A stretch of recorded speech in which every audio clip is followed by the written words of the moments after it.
táyé bá ń yí a sì máa báyé yí, gbígbà bá ń sún a sì máa wọ̀tọ̀ lẹ́yìn.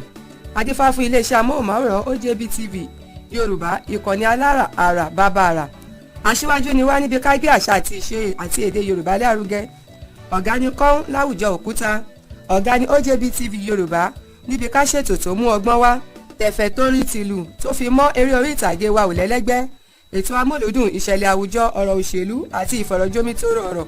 èyí làwọn ọ̀jọ̀gbọ́n fi ń kọ sára sí wa lórí amóhùnmáwòrán OJB TV Yorùbá.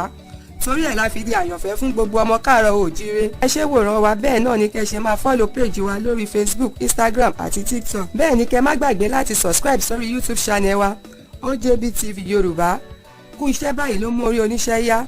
fún ìpolówó ọjà yín tàbí ẹ fẹ́ ká wá bá yín ká òde ayẹyẹ yín sórí afẹ́fẹ́, ẹ kàn sí ẹ̀ka ìpolówó ọjà wa lórí OJB TV Yorùbá pẹ̀lú àwọn ẹ̀rọ ìbánisọ̀rọ̀ yìí 09122277738 09122277738 08076452810 08076452810 tàbí lórí WhatsApp nọ́mbà wa 08122085517 08122085517. OJB TV Yorùbá, àrà bàbá.